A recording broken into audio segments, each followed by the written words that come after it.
अस्सलाम वालेकुम जी, मैं हूं आपका उस्मान ज़ाहिर भट्ट और मैं मौजूद हूँ एक ऐसी खातून के साथ जिनके हस्बैंड को छोड़ के जा चुके हैं और 3 साल हो चुके हैं इस बात को। आइए उनसे जानते हैं कि क्या कहानी है। अस्सलाम वालेकुम। वालेकुम अस्सलाम। कैसी हैं आप?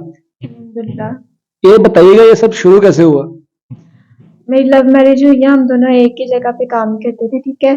वहाँ से हमारी ये स्टोरी स्टार्ट हुई थी। अच्छा, एक जगह पे आप लोग कोलीग्स थे, वर्क करते थे, तो आपको मतलब यकीन था कि वो शादी के बाद भी ऐसे ही रहेंगे या मतलब क्या था ये? वो पहले से शादीशुदा थे। पहले से शादीशुदा थे? हाँ जी, पहले से, लेकिन उनकी वहाँ से तलाक हो चुकी हुई थी। तो उसके बाद बस वो परेशान, कभी क्या, तो मेरी उनसे दोस्ती हो गई वहाँ पे।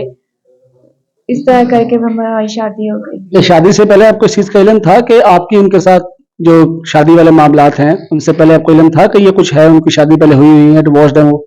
जी, मुझे पता था कि वो उनकी शादी है, लेकिन मैं यही सोचती थी कि शायद ये उनकी किस्मत में था। अल्लाह ताला ने लिखा हुआ था कि एक तलाक उनकी होनी ही होनी है। लेकिन मुझे नहीं पता था कि वो मर्द खुद ही खराब है। आपको क्या लगता है कि ऐसी क्या वजह है कि वो आपसे मतलब राब्ता भी नहीं रखते हैं, आपको दोबारा मिलने के लिए बुला भी नहीं रहे, क्या लगता है आपको? लेकिन जब वो यहाँ पे थे, परेशान थे, उनकी तलाक हो चुकी हुई थी, तो उन्होंने मुझसे दोस्ती की, ठीक है? उन्होंने टाइम पास किया जब उनको किसी की ज़रूरत थी। उस टाइम उन्होंने टाइम पास किया, शादी भी कर ली, मेरी एक बेटी भी है अब 1 साल की। तो अब जब उनका वीज़ा आ गया, दुबई चले गए, यानी कि वो सेटल होने लगे, अब उनका सारा कुछ सिस्टम सही हो गया, तो अब वहाँ जाके मुझे कहते हैं कि मुझे तलाक चाहिए। क्या फैमिली ने कुछ वेरिफिकेशन की थी सबसे पहले, इस सारे मामला से पहले?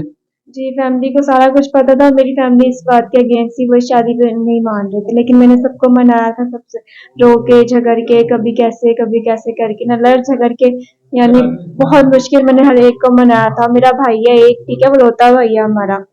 तो वो भी इस शादी से बिल्कुल एग्री नहीं था, यहाँ तक कि वो आज भी मुझसे बात नहीं करता। मेरी एक बेटी भी हो चुकी हुई है। आज भी वो आपसे बात नहीं करता? जी, मुझसे बात नहीं करता, किस लिए? इसलिए कि मैंने यहाँ पे शादी क्यों की है। वो तभी कहता था कि ये मर्द नहीं सही है, यहाँ पे नहीं करना, लेकिन हमने इसको एक आंख में देख लिया कि ये किस तरह का मर्द है। तो आप मजीद थी इस बात पे कि मैंने इसी से शादी करनी? जी। तो अब आपका गुजारा वगैरह किस तरह हो रहा है, क्योंकि जो देख रहे हैं वो तो जानना चाहते हैं कि मतलब आप किस तरह जॉब करती हैं, क्या करती हैं?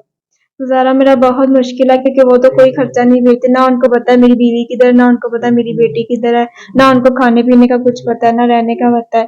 तो कभी मैं कोई इवेंट वगैरह कर लेती हूँ, कोई छोटा मोटा शूट। मेरी बेटी भी बहुत छोटी सी है कि मैं नौकरी भी नहीं कर सकती हूँ कहीं जाके, कहीं भी परेशानी जाती रहती हूँ। होगी? परेशानी, उसको बुखार चढ़ जाता है फौरन से, पहले मैं उसको थोड़ा सा छोड़ के कहीं जॉब करने की कोशिश करूँ तो उसको बुखार चढ़ जाता है, तो मैं जॉब भी नहीं कर सकती। बहुत मुश्किल है मेरा गुजारा। ससुराल वाले सपोर्ट करते हैं कुछ? नहीं, ससुराल वालों ने तो लड़ झगड़ के मुझे निकाल दिया घर से। उन्होंने भी नहीं रखा आपको? नहीं, उन्होंने नहीं रखा। उन्होंने लड़ाई झगड़ा करके, ऊपर से मेरे शौहर को फोन कर करके मजीद भड़काया, उनको इतना भड़काया कि हमारी बात, और जितने अगर शायद हमारी बात तलाक तक ना आती, लेकिन अब तलाक तक आ गई ये बात हमारी। वो ससुराल वालों ने भी उनको भड़काया, वो किस बात पे? या कोई है, कोई खास मसला चल रहा था?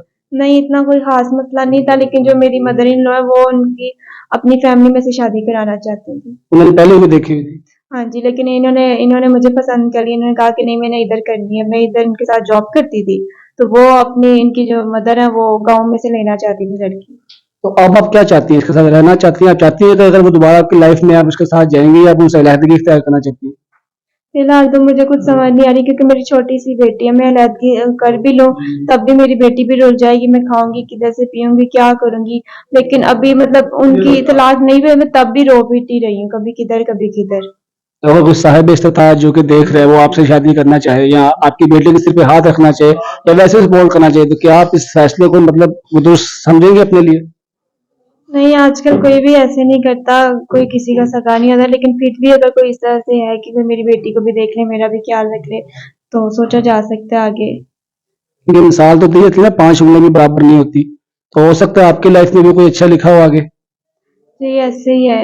5 उँगलियाँ बराबर नहीं होती, लेकिन उस मर्द ने मतलब मेरा यकीन इतना तोड़ दिया कि मुझे अब ऐसा लगता है कि हर मर्द ही एक जैसा है बस। अच्छा, कोई मैसेज देना चाहेंगे जो यंग जनरेशन है वो लव मैरिज को बहुत ज्यादा सपोर्ट कर रही है? देख, ये अच्छी बात है, करना भी चाहिए, लेकिन अगर फैमिली कोई वेरिफिकेशन करती है तो उसकी किस हद तक वैल्यू होनी चाहिए? अगर आप कोई मैसेज जो आप देना चाहें।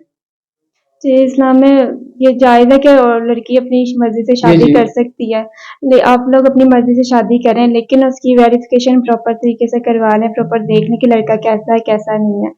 और वैसे मैं यही कहूँगी कि अपने माँ-बाप की बात मान के वहाँ पर ही शादी करें, जहाँ पे आपके माँ-बाप